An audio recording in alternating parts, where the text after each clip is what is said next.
Are you the kind of person that is able to just drop everything you're doing and start all over again? Now, you're going to have to do this all by yourself, but at least it's something that you love. So imagine this, right? You're in your job, you're in career, you're succeeding, you're thriving. You've been doing this for 8 years. You're moving up the ladder. You're doing something you actually love. Are you the kind of person that can just drop that and start all over again? So, hey everyone, I'm Tesla Herbert, and today we're going to be talking to Eliana Sheriff, and she did exactly just that. Hey Ellie, how are you doing? Hey, I'm good. Yeah, I was going to say, I just did it. So I guess. Hey guys, so in August, Brighter with Herbert, or Tesla Herbert, interviewed me on his channel, and I was recently in Seattle and I wanted to interview him. He has a big influence in the Tesla space, and I just really loved our conversation. He is definitely worth checking out on his YouTube and Twitter, and we talk about a lot in this conversation. I think you'll enjoy most of it, so let's go. And you're known as Tesla Herbert. And you're, someone up and coming in the Tesla community. Thank you. We all have a story, and so I want to know more about why you are, I guess, making a channel, interviewing people. What is the message that you're trying to get out? Well, so first of all, it's for me, I was driven by the mission, right? So I got involved because I actually invested in a company called Ballard 15 years ago, buses, electricity, and then that one did not do very well, but I was very, very impressed, as we all are with Tesla. And so in the last 10 years, I've just become obsessed, like we all have been, with Tesla. And I want to just follow along with this. I have this feeling that this is history in the making, all right? That everything that's happening now is going to be consequential in the future. And so I wanted to start recording it. I want to be part of the community. And so I basically started getting involved. And I'm a product manager. I'm a startup founder. So one of the things I do is I focus on the products and all the different milestones that the company's going through. And so one day in early January of this year, actually, it's not even been like 10 months ago, I created this milestone list. Mm-hmm. And this milestone list was just laying out all the amazing milestones that the company's about to go through. And it's just so many that it just became, amazing to be able to track everything. And that, had a little audience. People really, really appreciated having that there. And then I started following along and listening to all the great commentary and all the intelligence out there. And I just wanted to be part of the conversation. Yeah. Right. Yeah. And you're gaining a following, Sure. It's happened quickly, which is really cool. But I basically, the way it works in the Tesla Twitter community is people are so welcoming. Mm-hmm. And you can contact somebody and they'll talk to you and they'll reply back. And then it's so easy at that point to become friends with all the key people. I don't know if this is the way it's going to stay, though. Right. Because the community is growing so quickly. Yeah. But right now we have this unique small group of people and everybody's very friendly. Mm-hmm. I contacted you, you said yes, and now we're like talking to each other. Yeah, so totally. And so one of the things I've been doing is, as many people who have no followers, I was just there less than a year ago, and so I will help them and I'll talk to them, and I know exactly where they're at. And so anybody wants to follow me, I'll follow them back and I'll try to help them in any way I can. Yeah. So I was like super thrilled that you wanted to put me on your channel. And, I've had my own journey of quitting my job and doing YouTube full time. And it's just interesting, like the Tesla community, everyone has their own like different background, but we're such a strong community, and I feel like almost like automatically friends, right? Like what have you found in being in the Tesla space? Just like you said, because everybody cares and there's so much to talk about Tesla, there is a never-ending topic, and you relate to people really, really quickly. So one of the things I did about 8 months ago was started a small community of people that live in the Northwest called Tesla Northwest, and did you want to do a group chat with us? And so just last night, you were part of it. We had a group of 15 people show up, and it just amazed me. Why do people want to meet other people? Yeah. But it's about talking about the future. It's talking about the environment and how we're impacting it. We feel good about this company. There's so much of, I'm a tech person. I care about technology. So there's other people out there that care about technology, and we will just geek out and chat. So just like, if you're a book lover and you want to meet with other people who like books, it's a wonderful community. So yeah, I mean, it's amazing. I really do like it. What is the main focus of your channel? You're trying to do more like interviews, or are you focusing more on the stock? Kind of let people know why they should check you out. Yeah, I'm doing both, right? So I absolutely enjoy the interviews. I didn't realize how much I would actually enjoy it this much, but it is fun. It is really fun. So I'm doing it because I'm having fun. Like I can ask somebody if they want to be interviewed, and then I get to know them. I research them, and I find out more about how they think or what their opinions are. I just really enjoy that. So I think for me, the interviews is the thing that I'd like to do more of. And then I do find that there's a huge community on the Tesla investor. And so there's that group, and we have a channel called Cyber Bulls, and we're doing that. But I'm interested in starting another channel that is just really about, I was thinking of, really about the mission and reminding people how the mission is really important. That's why we're all here. So sometimes, right, we're all kind of getting, just our focus is being moved into the making money. Yeah. So one thing I've been repeating quite a bit now is that we happen to have found a company, and I think it's rare, once in a generation kind of company, like an Apple, that comes once in a while, that is really important for the world, but it happens to also be one of the most potential greatest companies for an investment. Right. So that's unique. Yeah. And so because of that, you will see the community kind of like, all you do is talk about stock and money, and then you're forgetting about the mission. So I want to kind of combine and remind everybody that's the case. And I think at this point, I've kind of swinging a little too much on the investor market. Right. But I want to bring back to it's the mission. Like the reason we're so excited about it's not just because we're going to make money. It's because this company is doing great and it's doing wonderful things for the humanity. So, yeah. So what are some of the milestones, either past, present, or future? There's just too many. And which one matters the most? Right. And the reason why it gets me excited is because you don't know which one. Like we are so early that everything that happens now, you just have to kind of project yourself what's going to be like in 15, 20 years from now, right? In 20 years from now, we're going to look back and go, remember that day that this happened. And now we see what it really represents. Like when Steve Jobs came out with the iPhone, he came out and he showed that this is a new smartphone, right? And a whole bunch of people understood that this is going to be revolutionary. But there was a massive group of people, the mass majority, who thought, oh, it's going to fail, not a big deal, who cares? It's just, something that's been done before. But clearly it had a huge impact to the world. Every human now is practically holding a supercomputer in their hands, right? And I feel like the same way with Tesla. So I just recently did this tweet, and I said that on Friday, when Tesla Bot is demoed, I think that that's a moment in history, okay? And so then a lot of people say, oh, you're exaggerating what's going to happen. And I tried to clarify that I don't mean that I need to see a robot that's going to be like humanoid and doing all sorts of things. I just think that the moment that it comes out, it can be a robot that's prototype that's standing there doing nothing. But I think it's a moment that we're going to look back 30 years from now, and this was the start of something. Hopefully it's all good. We don't know. Yeah. But I just feel like I want to be there. I want to record it. I think it's important. Right. So maybe the Friday day that they revealed the robot, which of the things that Tesla is doing, Starlink, SpaceX, Starship. Yeah, which of those is going to have the greatest impact to humanity? Right? Even something like Neuralink, right? Neuralink, right? So right now we are completely, I have been ignoring it, thinking, it's not going to happen. But why then did Neuralink just bought, I think they're like 8 buildings. Yeah.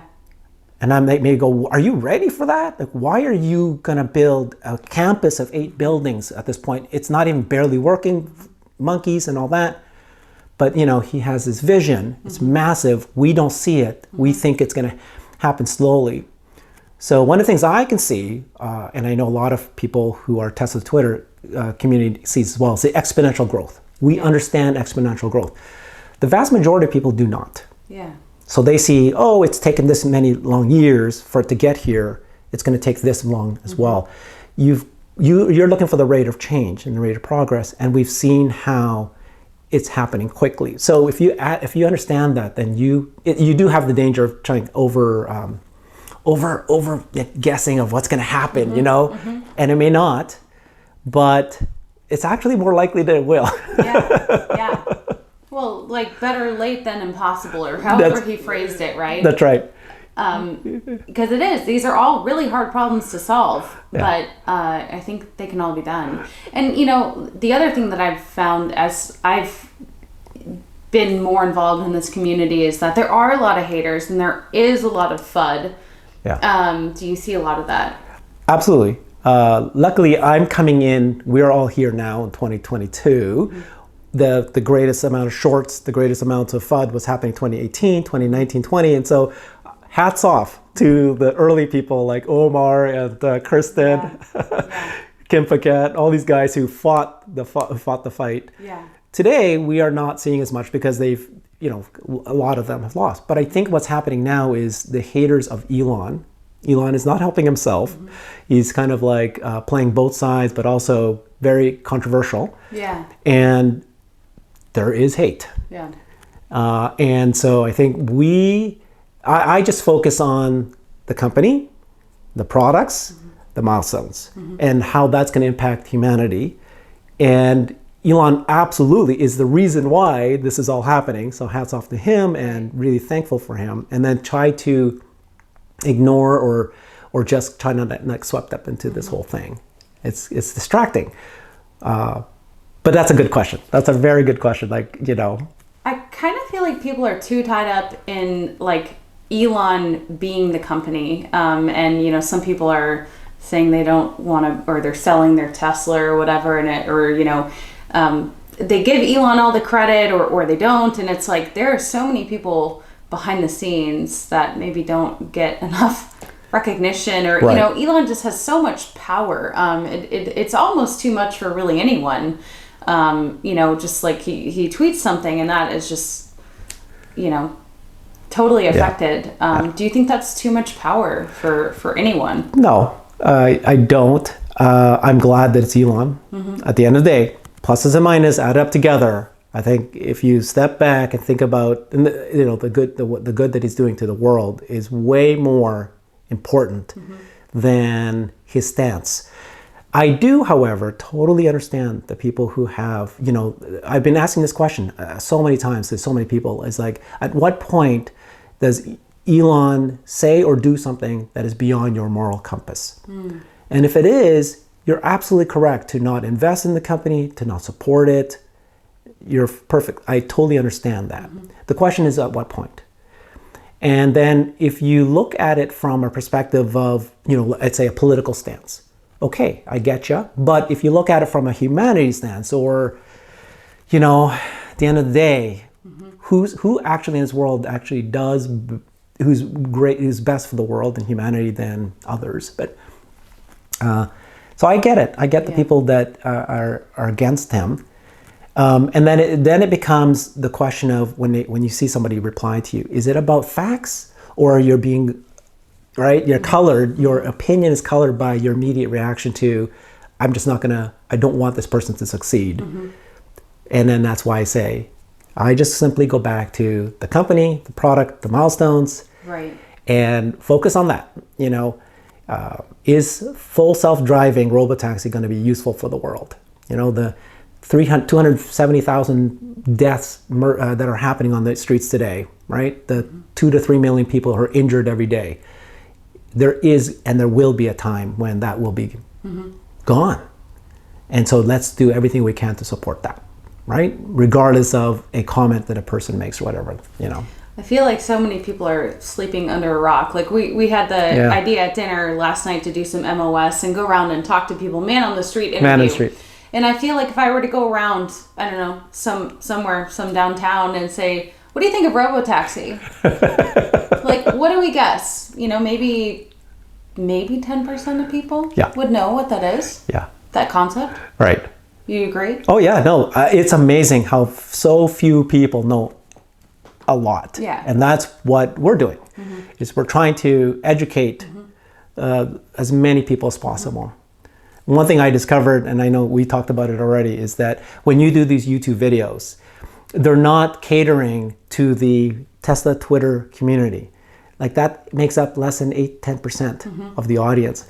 The vast majority of the audience are people that are just, you know, like a TV channel on YouTube, and then they stumble upon it and they're finding out what this is. And they do not know. Right. They do not know that Tesla cars can actually do, you know, end-to-end, right, non-disengagement drives. And yes, it's not ready. There's many mistakes it still makes. Yeah. No doubt, but it's way beyond what people ever thought it could ever do. Right. Recognize a green light, recognize a stop sign, you know, just making a left turn or right turn when no cars were there. These are like mind-blowing stuff. It's crazy. Do you have FSD beta? I do have FSD beta. You like it? I love it. I mean, it's like, again, for me, I have a different perspective. Again, I personally enjoy identifying these moments in time. And so I needed to be, I'm not just one of those people, I needed to be one of the first people that are using full self-driving. Right.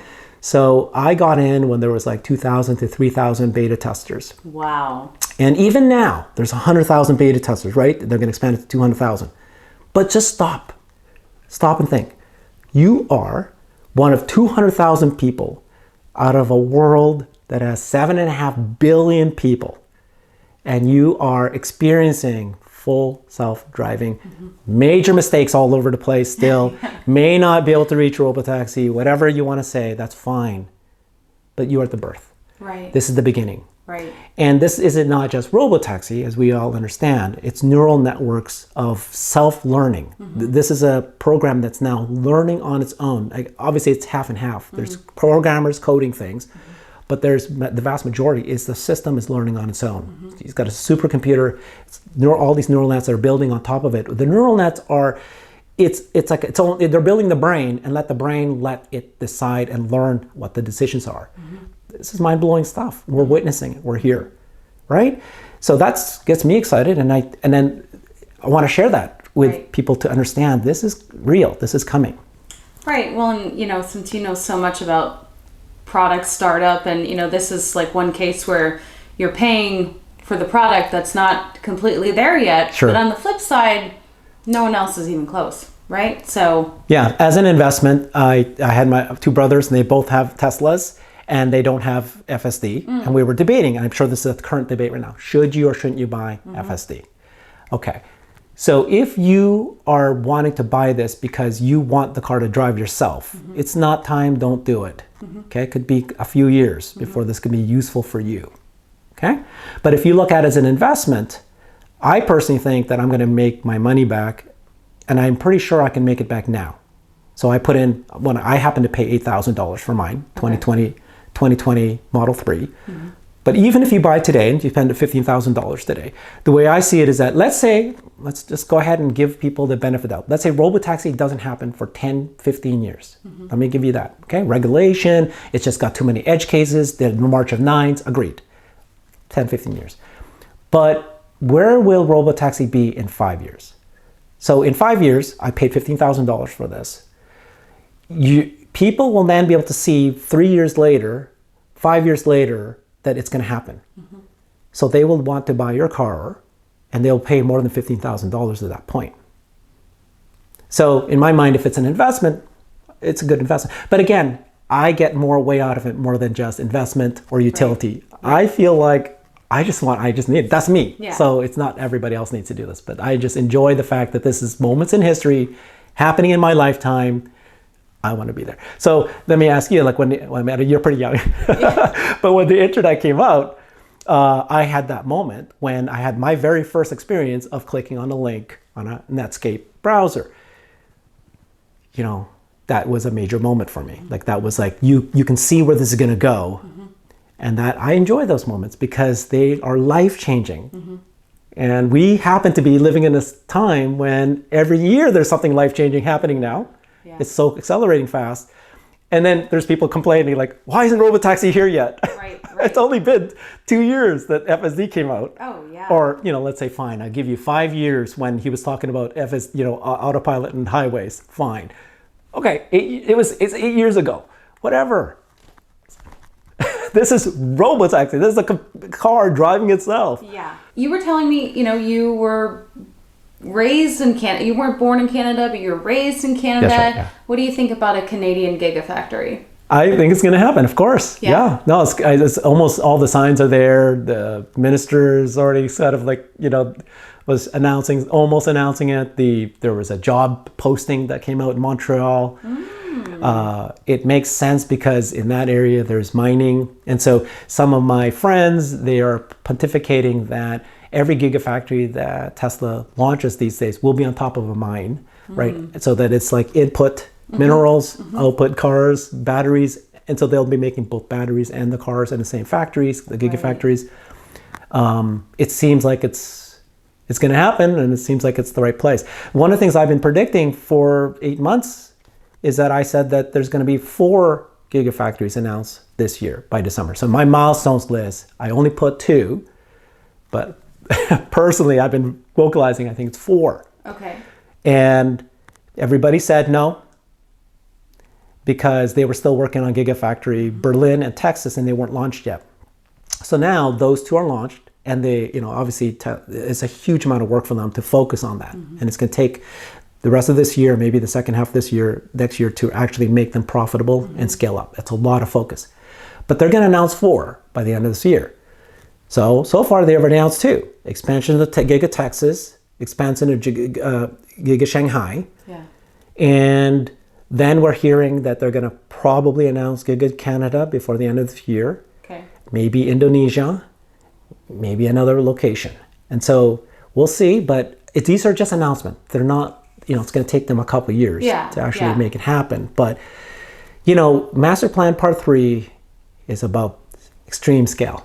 Right. And so when Elon says extreme scale, you got to stop and think, this is Elon saying extreme scale. Right. Which means it's like gargantuan. It's gargantuan. And he's already giving hints that this is global. He's thinking beyond cars. He's thinking about saving the earth and humanity. So my guess is that it's more than just, he's going to announce 2 more gigafactories before the end of the year. So why is he so vilified by so many people? He's not your typical billionaire, right? Exactly. Right. Yeah. If you compare him to all the other billionaires, they all have yachts. They all have, their massive vacations and their houses, and they spend their time in, nothing. Yeah. Nothing really. They're on retirement, and that's fair. But yeah, they earned it. But Elon's not resting on his laurels. He's not. So I just think it's interesting, especially, in recent months when he's been kind of pro-conservative, right?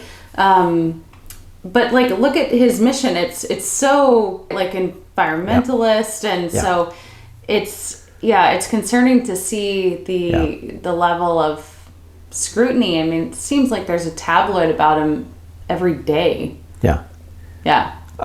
He's a billionaire. It's maybe the first trillionaire. Right.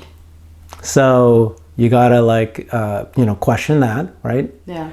But the good news is that we're very lucky, I think, right? That you have this person who is a billionaire, who's going to become a trillionaire, but he spends 24 hours a day. He focuses on things that's going to help the world. Yeah. And then the question I have for you is that, you must get the question all the time, which is, why does he care going to Mars? There's so many problems on Earth. Right. What's your answer? I mean, I think the process of learning how to get to Mars, we're going to learn a lot. Yeah. And, his answer is also, let's say nothing happens to Earth. Don't we have a sense of adventure? I think there's truth to that too. But to have a reserve, a backup, right? Yeah. So the way I look at it is that if you look at the problems of Earth and you go down and prioritize them, the biggest issues, right? So obviously global warming and energy is going to solve not only, the pollution and the issues with climate change, but it's going to solve a lot of issues with, imagine if there's tremendous amount of free energy, the nuclear power plant that we have in the sun, right? And then people go, well, why don't you solve world hunger? But he is. They will. He's already said so. They're already thinking about it. So when I had the privilege of meeting Elon Musk for the first time at Giga Texas, I didn't tell you this? No. So I went to Giga Texas, the cyber rodeo party. I did too. I know. I didn't meet him. How'd you do that? There's a whole story of my gosh. I found myself with K10 on the bus that's heading back home. Oh. And then we found this door. We saw the door open and we knew that that's where the secret after party was. So K10, I'm nobody. I'm just hanging out. And like, I'm with Kristen. I'm like, can I hang out with you? It's like, this is the greatest thing. And then we went in and he was there. So I had the chance to talk to him. And so if you met Elon Musk, what would be the first question you would ask him? And I was jokingly playing that with my friend in the flight in. And I was going, hey, if we meet Elon Musk tonight, what would you ask? In my mind, I thought I would ask something about first principles. I know that this is the thing that he is well known for, that is mind blowing. And then I thought, well, the two things that matter to me would be robots or world hunger. So I chose to ask him the question when I went up to him and I said, what is the first principles to solving world hunger? Now he's answered that question several times before and he said, his answer was, which he's given before, there is no calorie deficit. There's calorie surplus. Then he cut it off and he wanted to talk to his brother, he moved on. But if you carry on that thinking, the issue with world hunger is not that there's not enough food. It's the distribution, it's the politics and the graft, corruption and graft. So he's thinking about this.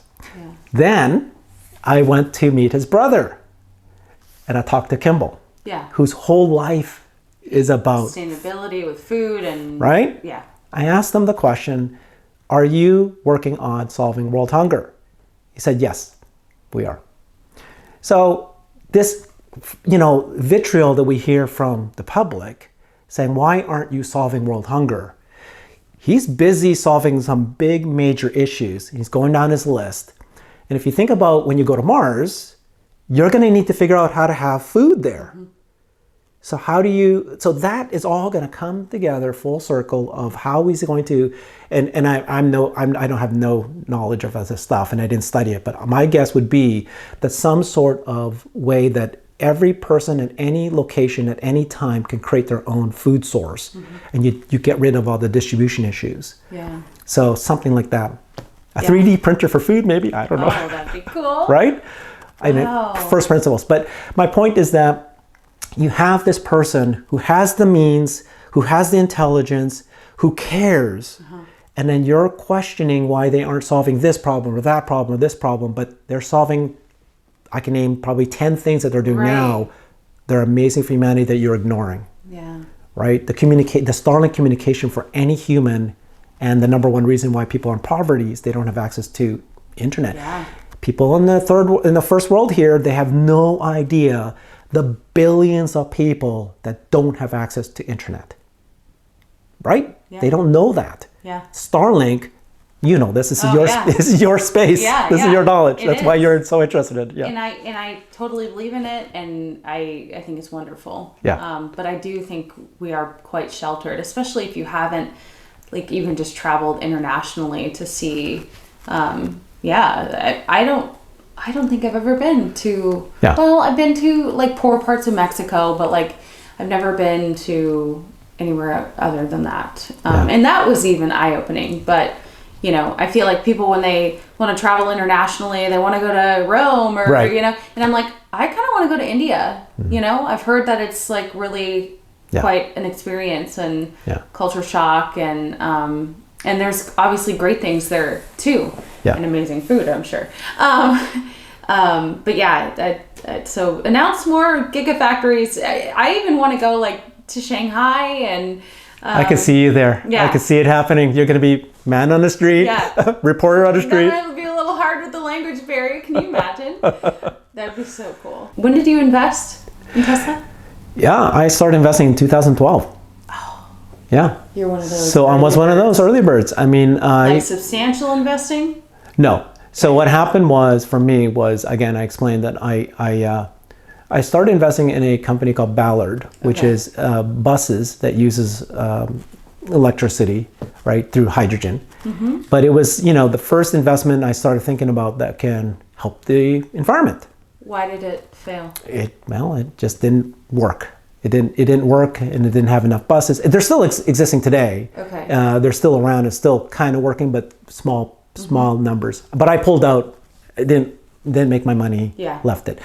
And then I discovered Tesla in 2012, and this was a presentation by Elon, and it just blew my mind. The moment when I discovered that a car that's electrical, EV, does not have an engine, and therefore they can put in extra crumple zones that makes it safer.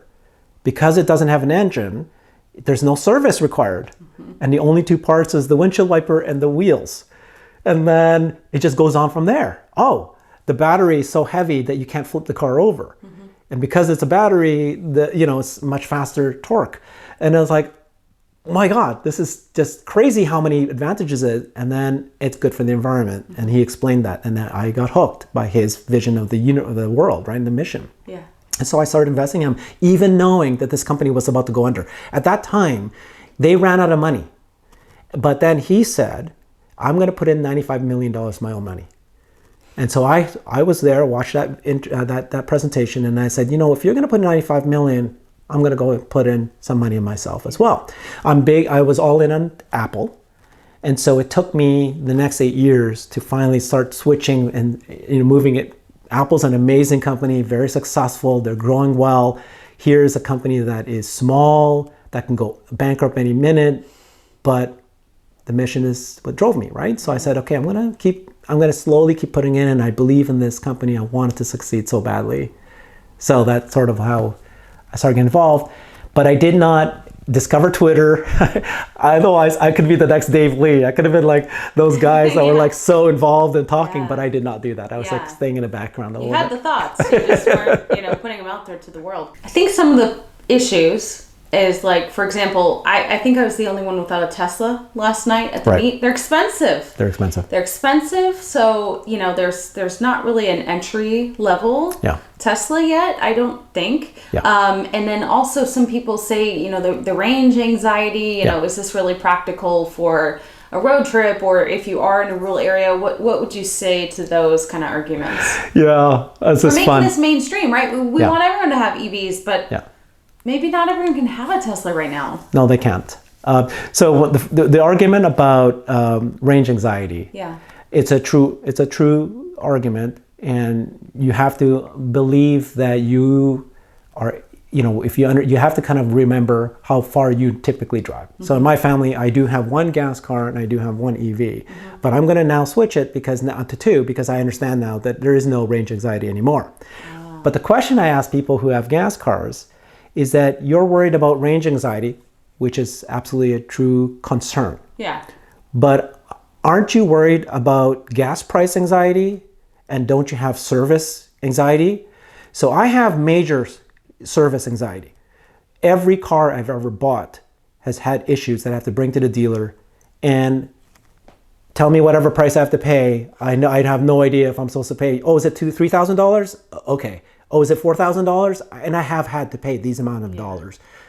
I am so happy I do not have to worry about that with an EV because there is no parts. There's no transmission. There is no carburetor. There's no, every part you can think of that has gone wrong in my previous cars. Right. Yeah. Right. So that, and I think that logic has now gone mainstream. Okay. So I do think that at this point it's over. I think that EV has won because of Elon, because of Tesla. Then the question becomes, it's unaffordable. And they're correct.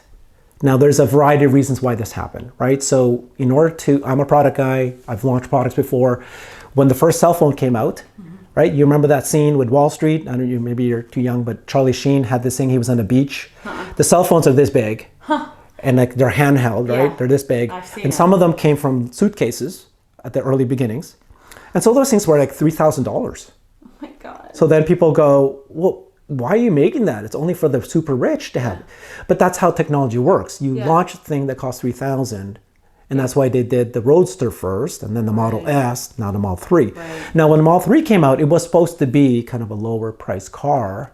Problem is, COVID came, supply chain issues, inflation came. And so then the demand was so high, which is a good problem to have, that they started to raise the prices. As an investor, we're happy, but it's not serving more people as it should. So now Tesla has promised, and one of the milestones that I used to have was the reveal of the model. Some people call it the model. We'll call it the compact car at this point, right? They used to be called the $25,000 car. Right. Okay. I believe that that's not coming anymore. Now it's a debate amongst us. Okay. And the reason why that was supposed to exist was that so that it's an affordable car for everybody, and they can do this now. They can definitely do this. But I think when you heard Elon talk about first principles again, his goal is to accelerate how many people in this world can reduce their dependence on oil or gas, right? So instead of creating a $25,000 car, which it would take 30 years for eventually, even if all the competitors all joined in and did this, 20 to 30 years before you get the fleet, all the cars that are in the world to switch over to become EVs. The fastest way to do it is not by selling a $25,000 car. The fastest way is to do robo-taxi. If you have a robo-taxi, then it becomes any person can just hail a Uber, which a lot of people are doing now in many cities. Right. A robo-taxi comes, picks you up, drives you to where you need to be. And if you had a fleet of robo-taxis out there, I don't need to own my own car. Right. And it's supposed to be costing, he's throwing the numbers that it's going to be the price of a bus ride. So let's say $2. Yeah. Okay? So that is his solution. The fastest way to get more people, millions of people, to stop driving cars. So personally, I don't think they're going to do a 25,000 car anymore. I'm a minority who believes this. There's a lot who thinks, no, they're still going to do that. Right. That's You're taking it a step further and saying just don't own a car and use robo-taxi. Yeah. It may not, again, timing wise, it might take too long, all that things, but I can see where they've already announced and very clearly that they're working on a driverless car. That is their next thing that they're working on. Right. One of the things, when I was at that same Gigafactory thing, after I talked to Elon and Kimball, the next person I talked to was Franz. Oh, nice. That's so cool. So I asked Franz, I said, you must be so proud of the Cybertruck. Which design have you made that you have the most, pride in, that you thought is the greatest? And his answer was, it's the one I'm doing right now that I haven't revealed yet. Oh. And at the presentation that happened hours before that, they were saying that they announced that they're working on the driverless car. So if Tesla really believes that a driverless car is coming and they've actually started to design it now and they're going to announce it next year, they're putting they're really believing that this is going to work sooner than we are. Now, their time frames are always off. It could be years away, but I think that that's where their effort is, because they think that that's going to be the greatest impact to humanity, the fastest way. And then eventually, if robotaxi does work, why would they need to sell any of us any cars? Yeah. They would keep it, and they would just do a robotaxi with it. And so it's not like it's going to be zero, but it probably won't be 100% of cars sold will be to consumers. It probably is going to be 5 to 10%, 20% will be sold to consumers. And then 80% of it will just be robotaxi. I mean, if this works and you carry it on, think about it. Yeah. So I'm not as familiar with robotaxi as you. Is this intended for like third world countries as well, or is that impractical? No, not at all impractical. I mean, again, his vision is so big and he attacks it from all angles. And so this is any world, any location, even without GPS, the car can drive because using vision. And because of the neural nets, it can teach itself. I'm sure that they'll need to train it in a very specific, the rules of the road at that point. It may not be able to do in India or the Philippines because it's just no rules and everybody's driving all over the place. Maybe not. I'm shocked because it's so good at detecting, pedestrians and movement anyway. So maybe it can still do it. Yes. Yeah. I mean, stop. Again, this is a thing I've been telling people. Think about this. Today, we have FSD beta in 2 countries. It's already in Canada. And they have different rules. I came from Canada. They have different rules of how things work. They have different signs. Yeah. But this is proof that this is not just the US. Yeah. This is not Canada. Yeah. Very soon, they're going to launch in Europe. And as we all know, every single country in Europe is all different from each other. Yeah. Very different languages, different rules. Some are left hand, some are right hand. Yeah. So, I have no reason to believe it's not going to be able to work. I mean, it might take more years for certain places. Yeah, for sure. Yeah. It's exciting. It's exciting. I think it's happening. It's happening. So it's a matter of time as opposed to it's never going to happen.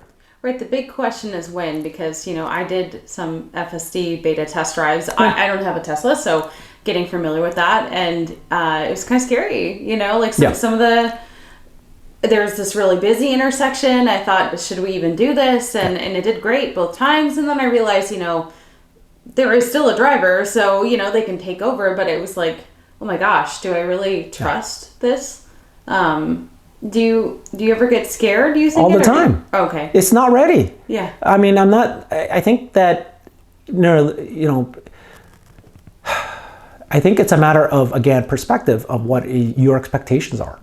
If you hear people say that this is ready to be a robotaxi within a month, that's clearly not true. Yeah. But it's also not true when somebody says that robotaxi won't happen in my lifetime. Yeah. It's not true if they say it's not going to happen in 5 years or 10 years. It's not true. So if you think about where it was a year ago or 2 years ago or 5 years ago, and then you realize and you step back going, my gosh, I did not even think it would be able to recognize a green light and a red light. I did not even think it knew how to, go into this lane or that lane. It didn't, it does not recognize, multiple lanes in either ways. I mean, it does these things now. It recognizes this a big dog and a small dog. It knows the difference between a shopping cart and a baby stroller. I mean, these things, like, you're going, oh, at first it was like, oh, it's the same thing. How stupid. But then it solves it. Yeah. So it's again, like, it's your expectations. Like, if you think that people are saying it's going to be ready tomorrow, it's not. But it's not an impossibility anymore. And that's very, very clear. So. Yeah. Yeah. You're watching it grow up. That's what I enjoy doing. Yeah. And then the concept of exponential growth is something that people don't understand. So everybody should watch this documentary on DeepMind and how it solved first chess and then Go. The game that everybody thought was just like trillions of different possibilities that it's impossible for a computer to ever beat a human in. And they learned that when they first fed it instructions, it couldn't work. So then they started all over again and let the system teach itself. And then what happened was it failed, and then all of a sudden it beat every best human in the world, very quickly. And why is that? And it would do moves that all the humans were watching it going, that is the dumbest move ever, early in the game. Yeah. And then later when it wins, they go back and going, no human would have ever made that move, and no human has ever made that move because it's just so dumb. Yeah. There's no reason why. But it still won at the end of the day. So it's like the ability for a computer to teach a computer itself how to learn has been proven over and over time now that it's actually very successful and it works. And so why do people not take that into consideration when they think that, this is a system that's learning, so it's slow. But then at some point, the adage is that we sometimes overestimate how quickly something will happen. Like, if I think something's going to happen 2 years, I'm wrong. It doesn't take 2 years. It's going to take longer. But then the same thing occurs on the other side, right? If I think something's going to happen in 20 years or 30 years, I'm wrong. It happens in 5 to 10. Yeah. Yeah. I'm excited.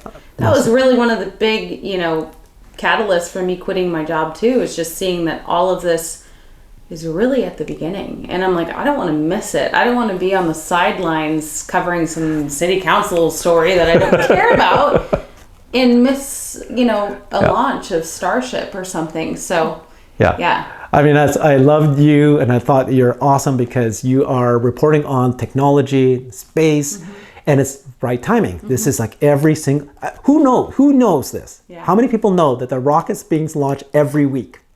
Sometimes twice a week now. I don't think anybody knows this. And it's happening. Well, what I think is, we have this echo chamber like on Twitter, and we think so many people are in the know, and they're not. They're not. But based on our community, we're all like we feed off of it. we like we one up daily. each other. You go, you're kind of wrong. You're right. Checking daily. But then when you look at the outside world, it's crazy. So that's like one of my main missions is to bring the enthusiasm so that we draw in more people on the outside, and maybe at least they don't have to become obsessed. But maybe at least they know that Starship is not just a lyric in a Nicki Minaj song. It's an actual thing that we're working on here, and right. So some people don't know. They don't know, and that's my joy is to explain to them and share with them what's happening in this world. And we happen to be living at the time when Tesla, SpaceX are being born, and they have been proving that they can accomplish big dreams. I mean, you are the reason, right? You're excited about a reusable rocket, and we're watching it land. That was an impossibility. I know. 3 years ago, 5 years ago. It still blows my mind, right? And it should. Yeah. But it's not going to blow your mind anymore, and people are going to go, yeah, that was nothing. Yeah. They don't realize that that was an impossibility. Yeah. And so, it's happening. It's happening, and we are here. I just think that's... I don't know. I mean, if you had met Thomas Edison and you watched the light bulb being made, I mean, I don't know. At that moment, first of all, did you think that was going to be amazing? Yeah. And you might have seen the thousands of times he failed. Right. And you're going to say it's useless or whatever. But I want to be there. Yeah. I want to be at that moment where proverbial light bulb. Right. This is our own version. And I think it's also inspiring who knows how many people, That Elon and the missions, I think that it's inspiring a lot of people to, either follow their dreams, be persistent. I mean, you don't even have to be super into rockets, but just look at the story of SpaceX and how they almost failed. Every successful company becomes even more successful because of the people that work there. So you've heard about the PayPal mafia. All the people, which Elon started, right? He was one of those people there. But if you count all the executives of PayPal, they have all come to create all the software, social media, and all the big companies and products we're using today. There was I think 8 of them that did this, right? Then you look at, I live here in Seattle, and they call them Baby Bills and Baby Jeffs. And these are, because Amazon's here and Microsoft are here, all the people that worked at Microsoft that then leave and start their own companies. And then it just creates more benefit for the world, right? So think about all the smart people that are working for Tesla, inspired by the way they, think big, focus on mission, and yet succeed, both money and mission. They get inspired. And so that's the beauty of what's happening. Something that struck me recently, somebody said, was that imagine you're in the NFL and there's all these football teams, but they didn't have a rule, and every single year the best athletes, the top of the class, all went to the exact same top 2 companies, Tesla and SpaceX. The best engineers all go to that one place. How many years before, it's basically, this company will always succeed versus others will just fail, right? Not that we want other companies to fail, but it's more of a statement about how people are underestimating what Tesla and SpaceX can do. And like you said earlier, it's not just Elon. There is a massive group of people that are inspired by what the company's doing, and then they're surrounded by the smartest, the best team in the world. They're unstoppable. And one thing I'm reminding people today is that in 2022, now, Tesla has $20 billion in cash in the bank. They are generating cash flow, and their earnings is through the roof. There's projections that they'll have $150 billion in 4 or 5 years. And imagine what they accomplished 4 years ago when they were about to go bankrupt. and they were struggling with major headwinds. And yet what they accomplished then, imagine what they accomplished now with this, ability to do this. And so we haven't seen anything yet. Mm-hmm. So you and I are here, enjoying every minute of it. Oh yeah, no, it's great. I love it. I didn't think that this would be such a big part of my life 2 years ago. No way. But here we are, and I'm in. I'm all in. I'm not all in yet, but I'm starting to think about that too. Going all in. I mean, it has taken over my life. Yeah. Deciding to do YouTube, Twitter, and the funny thing is that is not me. Mm-hmm. So for decades, I never open up my phone. I'm into nature. I go for walks, and I kind of miss that, right? I am definitely got sucked into this thing, and I need to kind of reevaluate. Gotta have balance. But it's a balance between. I do think that this is because of the mission. I do think that this is something that is not just I'm playing around with Instagram or something like that. Yeah. Maybe I'm deluding myself a little bit. I'm sure, but. It's a big time commitment, and you have to ask yourself, why? Mm-hmm. Why are you doing this? Right. And my wife does definitely ask me, are you in a cult? Is this a cult? Yeah. It scarily sounds like that you're, believing and saying all these things that everybody's, just blindly following a group of people who have all insulated an echo chamber. Yeah. But my answer is that I do my own research, I do my own calculations, I do my own financial analysis and evaluation of the business. And so I don't see, so a cult, right? You can ask yourself, what is that? But it's blind faith in some sort of Messiah leader. Right. And so in my mind, personally, I don't see myself as one of those Elon Messiah, who thinks of him as a Messiah. That's not the way I see him. Mm-hmm. I respect him for what he's accomplished. Yeah. He's a good businessman. I respect him for his mission that he's going for. He's impacting the world. Mm-hmm. But I don't see him as a Messiah. Yeah. But I'm just looking at it from a product, company, the mission. I will help and do whatever I can to support this company. And I've done the same thing with, let's say, Apple or other companies that I have belief in, right? Mm-hmm. The nonprofits, those kind of things. Yeah. Thanks so much for watching this video. I certainly hope that you enjoyed it. If you did, make sure to like it and subscribe to Ellie in Space if you haven't already. Thank you so much for watching my videos and supporting the channel. It has been such a great transition to be full-time Ellie in Space now, and I have so much on the way. You won't want to miss it.